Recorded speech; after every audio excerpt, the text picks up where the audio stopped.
Vous le croiserez certainement dans les rues du coin sans même savoir que c'est lui. Mon premier indice, c'est un présentateur radio. Doté d'une voix captivante et d'un charisme naturel, il transforme chaque émission en une véritable célébration de la vie et de la musique. Comme dit mon beau-frère, je la place, c'est mon beau-frère, je vois, c'est la famille. J'entends sa voix et j'ai déjà un peu de soleil dans ma journée.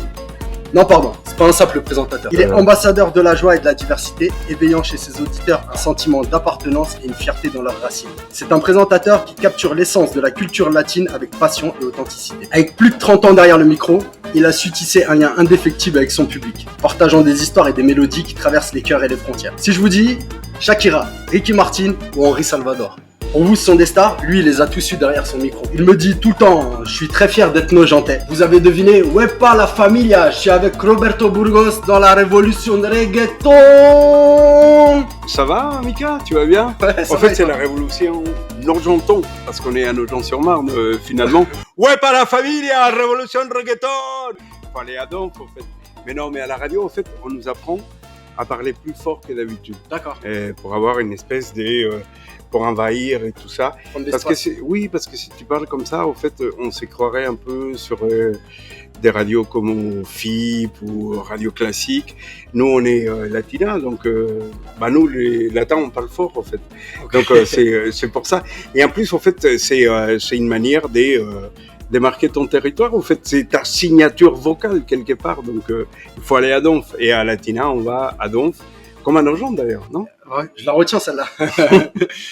Onokrizam avec Sam? Ah oui, un endroit que j'adore. Ah. Vraiment, parce que déjà un accueil extra, convivialité, et on mange divinement bien. Et c'est un endroit qui fait vivre Nogent en fait ces derniers temps. Apparemment, en fait, je suis pas très au courant, mais il y a eu pas mal des magasins qui ont fermé et tout ça. Et on a besoin des endroits où il y a un contact, un échange, comme le Crisam. Et c'est pas parce qu'on est là, mais c'est vraiment un endroit que j'aime beaucoup parce que l'accueil, waouh, t'as l'impression que t'arrives chez ton meilleur ami et qu'il va te faire à manger et qu'il va te préparer des recettes qu'il a appris avec sa maman, avec son papa, avec la famille. Et tu sais, à Latina, t'écoutes Latina, le mot famille est quelque chose de très important parce qu'en fait, dès qu'il y a famille, il y a échange. Et c'est pas un mot vain, finalement. Et même si je vois un peu de vin ici, mais non, mais c'est un des endroits que j'aime beaucoup à Nogent. Alors, j'ai plusieurs endroits aussi à Nogent que j'aime beaucoup. J'aime bien les endroits qui vivent, au fait, et les endroits qui transpirent la sincérité. D'accord. Mais du coup, on va reprendre le début. Adja, tu peux demander à Sam s'il nous sert un verre. Bon, Sam, est-ce que, commencer pour la télé, là, est-ce que tu peux nous servir un petit verre? À la tienne. À la tienne. Dis-moi, pour reprendre au début, ça fait combien de temps, toi, que tu es en France, déjà? En France, je suis arrivé en 1982, 18 avril 1982. Donc, j'ai fêté mes 22 ans. Non, mes 22 ans, non. Mais non, en plus, moi, j'ai 41 ans, je suis de 83. Ouais, mais j'essaye de me rajeunir, en fait, parce que, en fait, quand je suis arrivé, t'étais pas né, au fait. Non, non, j'étais pas né, je suis né l'année. Non, mais ça fait, c'est une vie, au fait. C'est une vie et je suis très reconnaissant à la France, parce que c'est un pays d'accueil, c'est une terre d'accueil.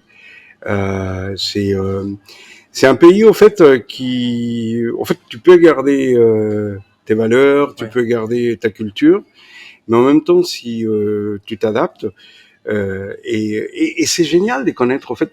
Moi, je rêvais d'une chose, c'est d'être en France, en fait, parce que c'est un pays d'histoire, c'est un pays des cultures, c'est un pays des gastronomies, c'est un pays de bien vivre, et moi, j'adore ça, en fait. C'est assez important, en fait. Et du coup, ça te plaît à Nogent? Depuis combien de temps t'es à Nogent? Depuis maintenant 11 ans. 11 ans quand même. Ouais. C'est une ville que t'aimes beaucoup, tu me le dis à chaque fois ça.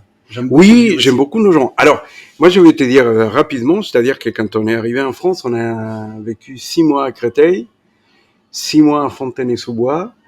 Après, j'ai passé une grande partie de mon adolescence au Perreux-sur-Marne. D'accord. Après, je suis parti sur Paris et il y a 11 ans, je suis revenu là dans le 94 et à Nogent parce que Parce que c'est une ville qui, en fait, c'est une sorte de cocon, nos gens, en fait. On est tranquille, Ouais, on est bien. Ouais, c'est une ville, c'est une ville, on respire. Il y a le village, ce qu'on appelle le village. Ouais. Il y a plein d'endroits sympas, il y a des gens sympas. Je ne peux pas me plaindre de ma vie à nos gens, en fait. J'ai jamais eu aucun problème et c'est très agréable.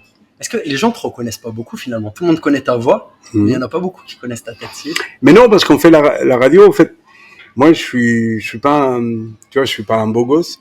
Et donc, non. C'est comme ça que tu te qualifies. Mais non, il y a cette blague qui, au fait, on te dit souvent, t'as un bon physique des radios. Ça veut dire ce que ça veut dire. Non, mais la radio, c'est passionnant.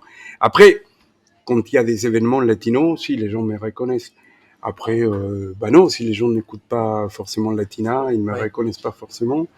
Mais bon, c'est pas ça qu'on cherche quand on fait la radio. Non, mais moi je sais parce qu'il y a plein de personnes qui connaissent ta voix et quand tu passes, ils me disent ah bon c'est lui.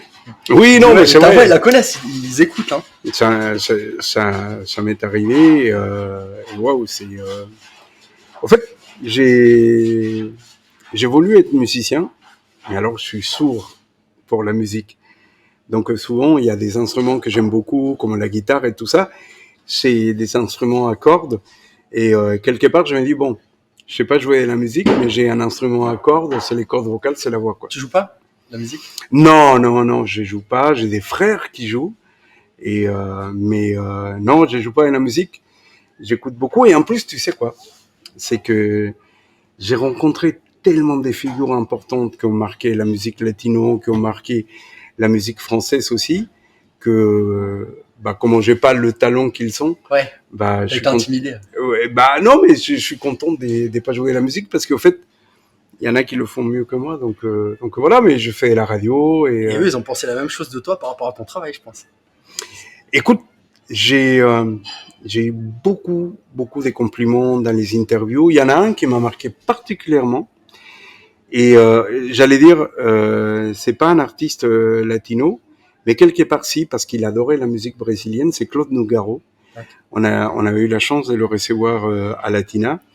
Et on avait fait une interview incroyable. Et il avait fini en pleurant, parce qu'on avait parlé énormément de ses souvenirs.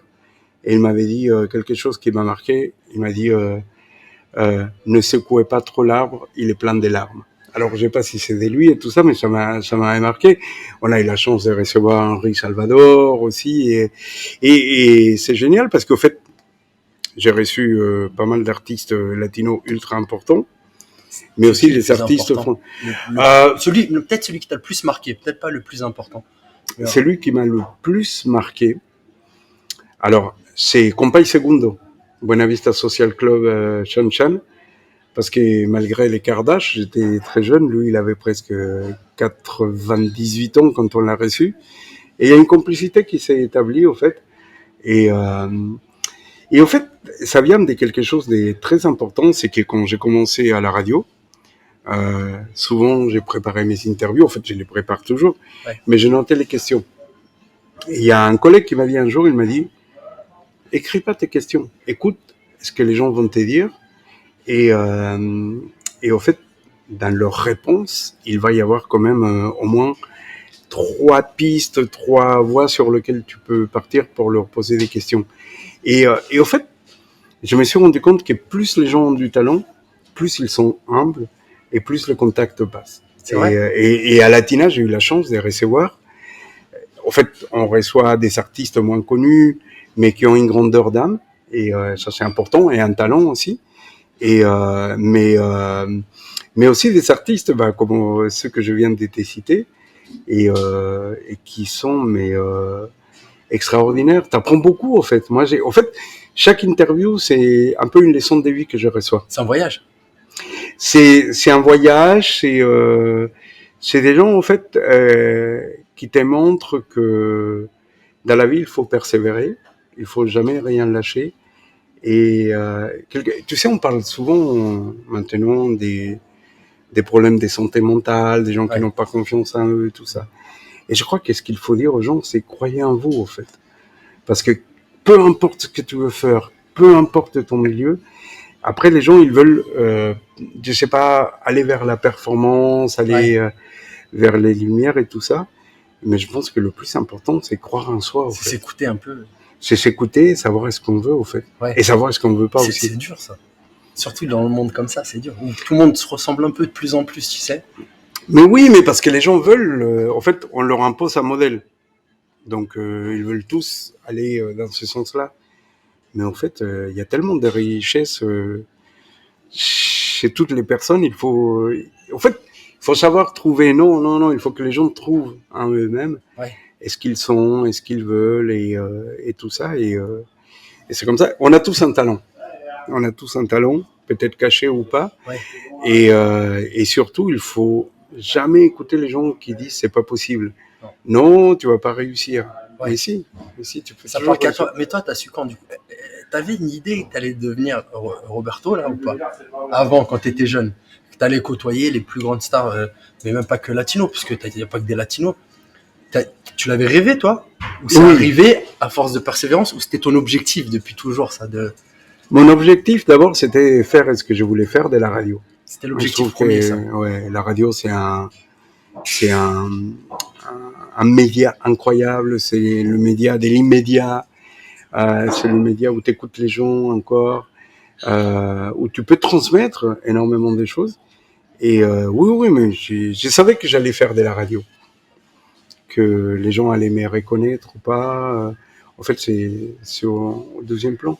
L'important, c'est faire ce que tu as envie, au fait. Et la radio, souvent, quand les gens parlent devant un micro, ils disent « Ah, j'aime pas ma voix ». Mais si, il faut aimer votre voix, ça fait partie de vous. T'es habitué, toi. Putain, t'as une voix, c'est ton mais alors, moi, je veux pas paraître prétentieux, tu vois, mais ma voix, je l'ai toujours aimée. J'avais pas la même voix. J'ai appris à la poser, j'ai appris à savoir comment tu peux jouer avec ta voix. C'est ce qu'on appelle l'expérience. Et dans tous les métiers et dans toutes les disciplines, on les a. Mais je pense que il faut croire en sa voix. Dans le double sens, en fait, dans comment tu parles. VOIE. Voilà, exactement. Et c'est bien que tu dis ça parce que je suis super mauvais en orthographe. Mais non, mais je pense qu'il faut savoir s'écouter. Tu sais, au fait, quand tu parles, une espèce de résonance en toi, que tu fasses de la radio ou pas.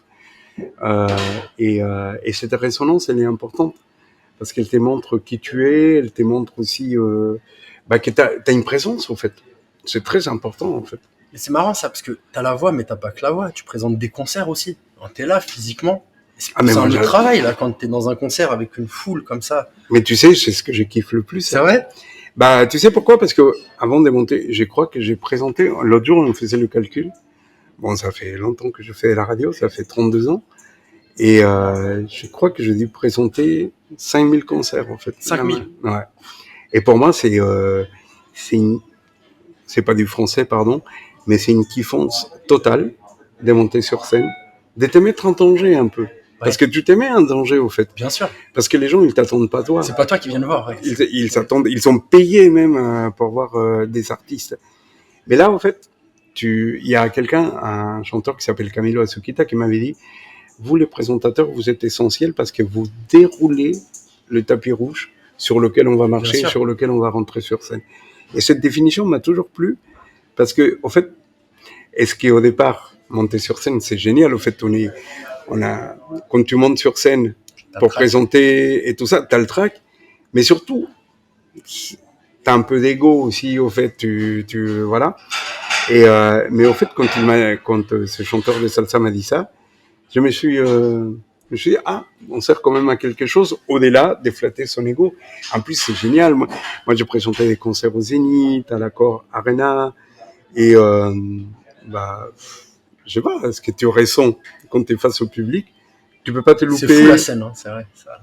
C'est magique. Et il y a des gens qui sont là, chauffés à blond. Il y a des gens qui sont passionnés. Et tu sais que tu as 1 minute 30, pas plus. Donc il faut pas te louper. Après, avec le temps, avec la révolution reggaeton et tout ça. T'as fait ta marque. Oui, voilà. Donc les gens répondent et tout ça. Mais tu sais, je présente depuis maintenant 23 ans un festival qui a lieu en Corse qui s'appelle Porto Latino. Et ce festival présente des artistes latinos, mais pas que.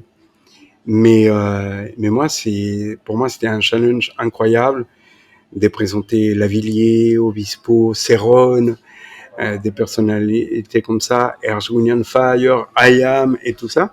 C'était une manière à moi de me montrer que j'étais pas que dans le caliente. T'étais pas dans une boîte là. Ouais, voilà, et c'est génial. Et moi en fait, je prépare beaucoup tout ce que je vais dire, mais les présentations des artistes, c'est quelque chose que je soigne particulièrement parce que des fois, en fait, il y a des gens qui viennent pour une chanson, il y a des gens qui viennent pour un rythme, mais en fait, l'artiste, s'il est arrivé à un point où il peut vendre 5000 places ou 20 000 places, c'est qu'il y a du boulot derrière. Bien Après, sûr. tu aimes ou t'aimes pas, Ouais. tu veux dire, ah ouais, ça, le reggaeton, c'est moins intéressant que un concert. Ça dépend pour qui. Ben oui. Mais moi, tu sais, j'ai eu la chance de présenter beaucoup d'artistes dans des registres très différents.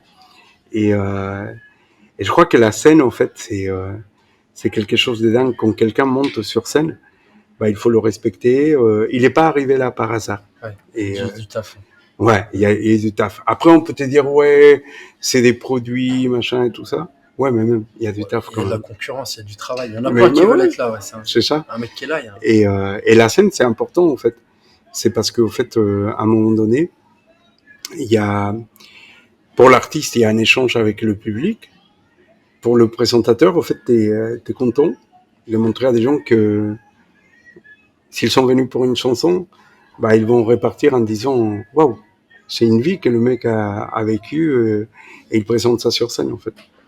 Mais, du coup, là, on parlait, tu vois, de concurrence, ça vient de me faire. T'as jamais. T'es là depuis tout le temps, toi. Il y a personne. T'as un concurrent dans ton métier, parce que tout le monde a des concurrents dans son métier. Est-ce que t'as en concurrence avec quelqu'un, même si ça peut être quelqu'un qui tu t'entends bien, un ami et concurrent, je dis pas que. Mais est-ce qu'il y a quelqu'un qui est un autre Roberto? Je vois pas, moi, je connais pas de. Bah, le pire, je sais que ça fait bizarre de dire ça, mais mon pire concurrent, c'est lui qui pourra me détrôner, c'est moi-même, en fait. Un jour ne pas respecter la scène, de ne pas respecter l'artiste, de croire que tout est acquis. Moi, quand je veux présenter quelqu'un, sincèrement, j'ai l'adrénaline. Ouais. J'ai pas peur. C'est l'adrénaline qui est là et c'est waouh, l'adrénaline. Je pense que c'est la sensation la plus forte. Pas la peine d'aller dans des parcs d'attraction. Ouais. L'adrénaline, c'est la meilleure drogue, l'adrénaline.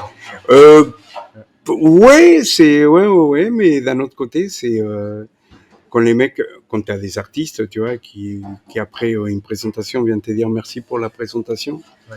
Ça peut arriver au Zénith. Ça peut arriver dans un festival des danses où il y a 300 personnes. Et je crois qu'il faut encore plus mettre le paquet quand il y a moins de monde, en fait. Et non, mais je pense que la présentation est une forme de respect par rapport à la personne qui va chanter, la personne qui va jouer, la personne qui va danser, en fait. D'accord. Et j'aime bien être un peu le relais et les gens. L'introduction, même. Ouais, voilà, parce qu'il y a des gens qui connaissent pas les artistes, tu vois. Ouais. Moi, je me rappelle la première fois que j'étais présenté Porto Latino, un festival que j'aime énormément. En Corse. En Corse, ouais, c'est à Saint-Florent. Maintenant, ils ont changé. Cette année, ça sera à Bastia. Et en fait, je monte sur scène et bonsoir, machin et tout ça. Et il y a un mec qui m'a dit, en fait, il y a un mec qui a crié rentre chez toi. Mais en fait, la Corse, on m'a dit pas mal des trucs, comme quoi les gens n'étaient pas accueillants, et ce qui est pas vrai. Les gens prennent le temps de devenir accueillants, il y a une grosse différence. Et en fait, moi j'avais tellement regardé ce qu'était la Corse, son histoire et tout ça, qu'en fait, j'ai même pas réagi à ce qu'il a dit, en fait. Et j'ai parlé de la diaspora corse en Amérique latine et tout ça, et je pense que c'est bien de rappeler aux gens que en fait, un festival, c'est pas juste un concert, en fait. Un festival, par rapport aux gens qui le créent, c'est qu'ils sont un concept, ils sont une idée, et il y a des liens, en fait. Aujourd'hui, on dit, ouais, grâce à Internet, grâce aux réseaux sociaux, ouais. Les distances se sont raccourcies, mais les gens n'ont pas attendu ça pour faire sûr. des rencontres, ouais. malheureuses ou pas, en fait. Je pense à la conquête de l'Amérique latine par les Espagnols, où ils ont été assez sanguinaires. Mais en fait, quand même, ça a été une rencontre, tu vois. Et moi, je trouve que, sincèrement, moi, j'adore les festivals. Parce que, en fait, il faut le rappeler aux gens pourquoi les festivals existent. Mais les festivals, il y a toujours une notion de partage, une notion de rencontre qui est très importante, en fait. Avant, c'était encore, bon, à l'époque, c'était encore mieux parce que dans les festivals, tu avais les artistes qui s'est rencontrés. Aujourd'hui, les artistes jouent, ils partent. Ils partent, ils restent pas.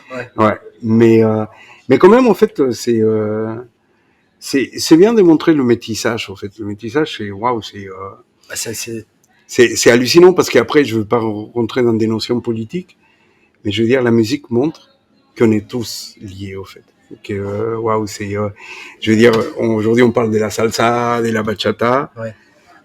S'il n'y avait pas eu Mama Africa qui était venu en Amérique latine, la salsa par exemple, on n'a pas fait la même chose que les Africains, mais il y a eu leur influence. Donc après, tu sais, on dit que les montagnes qui se rencontrent pas, ouais. C'est vrai. Il y a que les océans qui se rencontrent pas, mais par contre les océans, ce sont des voies où on peut créer des liens et c'est ultra important en fait. Moi je suis pas tolérant par conviction, je suis tolérant par expérience en fait. C'est parce qu'en fait tout est lié. Appris à découvrir. Mais tout est lié. Ouais. Mais tout est lié. Je veux dire, les tambours, ils sont pas arrivés par hasard en Amérique latine. Tu vois, on parle aujourd'hui de la musique gitane, qui est une musique très riche. C'est parti d'Inde. Tu vois, ça a traversé. Gitane, ouais. Ben oui, mais voilà. Et au fait, on n'a pas attendu Internet, on n'a pas attendu les avions et tout ça. Ça s'est fait petit à petit.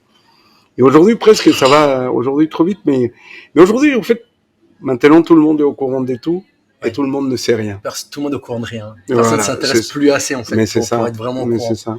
Tu survoles, tu crois savoir et t'arrêtes d'apprendre, en fait. C'est ça. Ouais. Tu vois, il y a quelques heures, j'étais fait ces interviews des artistes des tangos argentins. Déjà, le mot tango, c'est un mot qui vient de l'ouest de l'Afrique. Donc on croit que c'est une musique entre guillemets blanche, mais non, il y a eu plein de mélanges entre les premiers esclaves africains qui sont arrivés en Argentine, entre l'accordéon et le bandoneon qui arrive de l'Allemagne, de l'Europe de l'Est et tout ça. Et je crois, sans vouloir établir moi c'est pour ça que j'adore l'Amérique latine, parce que c'est vraiment le continent de métissage. Et je crois qu'aujourd'hui, quand on dit musique latine ou latino, finalement, ce n'est qu'une musique métissée, en fait. C'est une musique de partout. C'est une musique de partout. Ouais. Regarde la Colombie, en fait, tu vas en Colombie, tu as 80 rythmes. Ouais. Un pays ne peut pas créer 80 rythmes. C'est l'effet de métissage entre les Indiens, entre les Africains, entre les gens qui sont venus d'Inde aussi, entre les Européens et tout ça. Et après, on ne fait que faire évoluer toutes ces musiques. Mais des fois, même d'un coin à l'autre, hein, comme au Brésil, du nord du Brésil. T'as pas le même, tu sais, à Salvador, c'est pas la même chose qu'à Rio, ça n'a rien à voir. Le style des gens, la musique, tout change déjà. Mais parce que Salvador et Luanda, la capitale de l'Angola, il y a un océan qui les sépare. Mais la musique, au fait, il a enlevé toute l'eau. Au fait, il y a eu le lien. Et moi, c'est ce qui m'a appris, au fait, mon parcours à la radio. C'est ça, c'est le métissage, les rencontres, au fait. On va pas dire, ouais, il faut forcément se métisser. Mais il y a des rencontres. Je pense qu'il en fait, il y avait quelqu'un qui avait dit, il n'y a pas de hasard, il y a que des rendez-vous.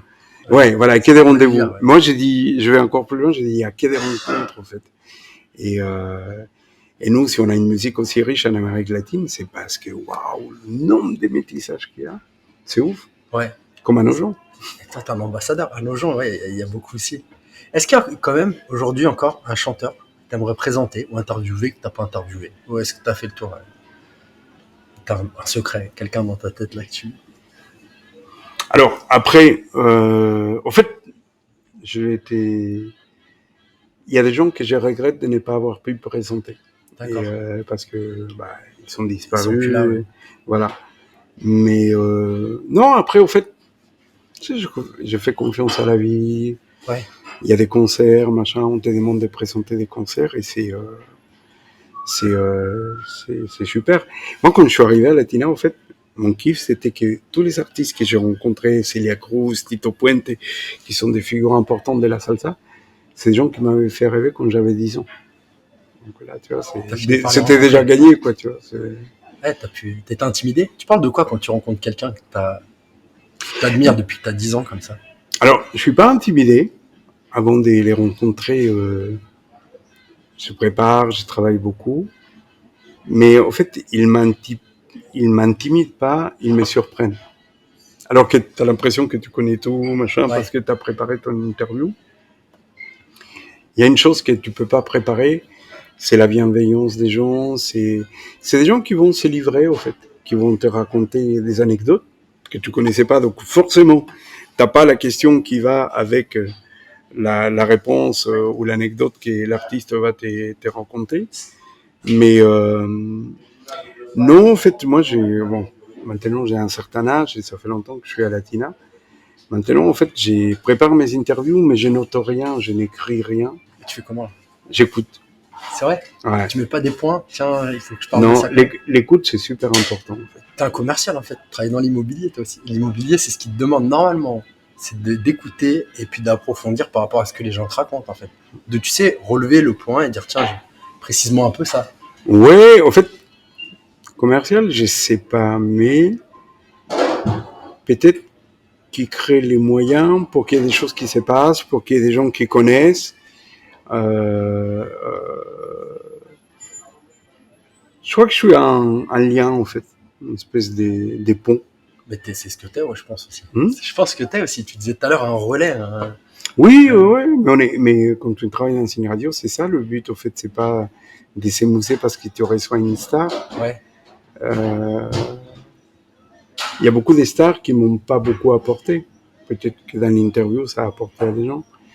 Il y a des personnes qui sont moins connues, qui m'ont beaucoup apporté, qui m'ont beaucoup appris. Après, il y a j'appelle pas ça des stars, tu vois, mais j'appelle ça des artistes avec un grand A qui t'apprennent 10 000 choses. En fait, Ces personnalités. Alors, ouais, j'ai eu la chance d'interviewer Gélin aussi.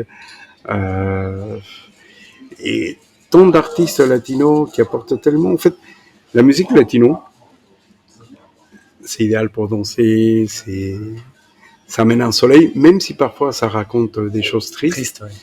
Mais en fait, Ça rapproche. Oui, bien sûr. Mais notre musique, en fait, nos danses, elle raconte l'histoire de tout un continent qui ont plus de 5 siècles, tu vois. Et c'est important à un moment donné que les gens s'amusent. Mais tu peux pas prétendre que pour les gens dont c'est pas la culture, qu'ils adhèrent tout de suite. Il faut les amener petit à petit. Et dans une interview, sur 10 personnes qui écoutent, il y en a une qui va aller chercher plus loin. C'est déjà une victoire, au fait. Et c'est super important. Et du coup, c'est marrant ce que tu me dis, parce que tu parles beaucoup de bienveillance et des artistes qui sont humbles. Et moi, quand je pense à toi, c'est ces deux trucs-là qui me viennent à l'esprit. Quand je parle avec ma sœur, elle connaît Roberto, je lui dis, mais il est tout en bas de chez moi, on n'habite pas loin. Et elle me disait, t'en penses quoi et comment il est? Je dis, mais pour moi, il est humble, il est bienveillant. C'est un mec, il est tout le temps dans la vie. Il est gentil, il est là, il est accessible. Et puis, tu le vois pas, tu sais pas qui c'est, quoi. C'est pas lui qui va te le dire. Il est dans son coin, il te dit rien, il est discret. Oui, c'est vrai. Après, il y a une copine qui m'a dit, ouais, moi, je t'imaginais pas comme ça. Et oui. Imaginez comment extravagant un peu. Oui, voilà, tout le temps en train de sauter partout. Ouais. Je fais ça 4 heures par jour, ça suffit quand même. Ouais. Et après, non, moi, il y a un truc, je sais que j'ai une chance, c'est d'avoir une tribune, d'avoir un micro, et j'essaie de préserver ça pour pas faire passer forcément des opinions personnelles, même si parfois je le fais. Mais Tu parles de nos gens des fois. Quand même. Oui, mais je parle beaucoup de nos gens parce qu'en fait, tu sais, avant j'étais plus réservé sur ma vie et on a quelqu'un que j'adore, David Hall, qui est un Américain, qui est notre consultant. Et en fait, il m'a appris à faire de la radio autrement, en disant, en fait, si vous voulez être proche des gens, comment vous voulez être proche des gens en disant, ouais, Shakira, je l'ai rencontré, ouais, machin. Racontez votre vie. Vous vivez tous les jours, en fait, tu vois. Ouais. Et c'est ce que j'ai fait. Et moi, ça m'a libéré énormément. Et c'est pas que j'ai envie de raconter ma vie, tu vois. Mais j'ai juste envie de dire aux gens, en fait, on est pareil. Le quotidien, oui. Mais ouais, mais on est pareil et en plus, c'est-à-dire que parfois il y a des gens qui témoignent, dans les soirées où je vais, dans les concerts où je présente, il y a des gens qui disent ouais, Latina et la musique latino a changé ma vie, le fait de vous écouter les matins parce que vous vous éclatez tout le temps, ça a changé notre vie. Mais moi je leur dis toujours la même chose, en fait. Sans vous, nous, on n'existe pas, en fait. Il n'y a pas Latina, il n'y a pas la musique latino. Donc, c'est un échange, c'est un échange. C'est pour ça qu'on utilise le mot, non pas la famille, mais la famille, parce que c'est une notion très importante chez nous en Amérique latine. Et après, en fait, c'est une histoire d'échange, en fait. C'est, en fait, moi, tu sais ce que j'adore dans les soirées, je suis pas danseur et tout ça, mais c'est l'échange que tu peux avoir avec les auditrices et les auditeurs, et les gens qui te disent des compliments, ils te font des compliments et tout ça. Mais il y a des gens qui te disent des choses qui vont pas. Et ça rentre pas forcément dans l'oreille d'un sourd. Tout dépend à quelle heure ils me le disent. Mais... Et ce qu'ils disent aussi, des fois. Non, mais c'est intéressant, en fait. Parce que des fois, même j'ai appris, au fait, avec le temps, que même derrière une critique, il peut y avoir un compliment. Si tu l'écoutes, ouais, tout le temps. C'est ça. Après, il faut l'écouter. Mais oui, mais nous, on a les oreilles grandes ouvertes et moi, tu sais, maintenant, là, j'ai la retraite est toujours repoussée, mais j'ai pas envie de la retraite. T'as pas envie, hein. Parce que moi, je fais un métier très agréable. Et surtout, on est à la rencontre des gens, quoi, tu vois. C'est énorme. C'est énorme. Et en plus, à Latina, on a la chance d'avoir des auditrices et auditeurs qui sont pleins de bienveillance. Ouais. Qui sont pleins dans le truc. Bonne humeur. Ouais, bonne humeur et toujours positif. Même si leur vie est pas facile. Ouais. Parce que ça leur fait on a toujours des complications. Ah ouais, ça fait énormément du bien. Et mais en fait, je pense qu'ils ont compris le principe de la musique latino. C'est que sur des rythmes parfois très enjoués, il y a des choses graves qui sont racontées. Mais en Amérique latine, en fait, on a je sais pas si c'est un dicton, mais c'est peut-être une philosophie, c'est même si aujourd'hui ça va mal, demain ça peut pas être pire. Et j'adore ça. Ça va s'améliorer. Ouais. Ou ça peut pas être pire. Déjà, c'est déjà en plus, on vit, tu vois, c'est quand on dit viva la vida, vive la vie, c'est pas des mots en l'air, en fait, c'est qu'on le pense et vraiment, moi, personnellement, il y a quelques temps, j'ai traversé une période difficile. Oh, mais Latina, c'était une soupape, en fait. Ouais. Pas seulement pour la musique. Il y avait de la bienveillance, de l'amour et tout. Oui, et aussi parce qu'en fait, quand tu arrives à Latina, en fait, tes problèmes, tu les laisses à la porte, en fait. Ouais. Tu les récupères après, 4 ou 5 heures après. Mais c'est super important d'échanger et dire que waouh, on est bien. On est en vie déjà. C'est déjà pas mal. C'est énorme. C'est énorme.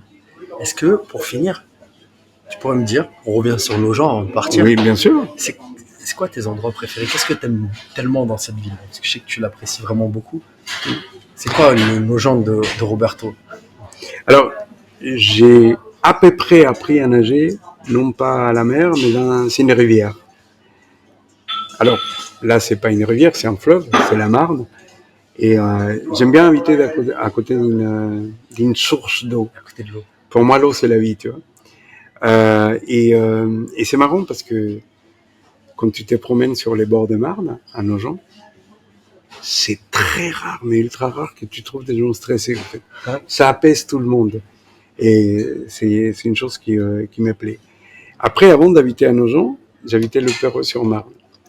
Et quand j'ai passé à Nogent, je me dis, ah, cette ville, elle me plaît. J'ai habité pendant 6 ans à côté du Monoprix. Et c'était un hasard, en fait. C'est un jour, j'ai descendu de la ligne E et je voulais acheter des fleurs à ma femme. Et tu sais, il y a un fleuriste qui est à Nogent-le-Perreux. Je sais pas comment ça s'appelle, je retiens jamais les noms. Et il était fermé ces jours-là. Donc du coup, je monte à côté du Monoprix. Où t'habitais? Voilà, où il y a Fred. Okay.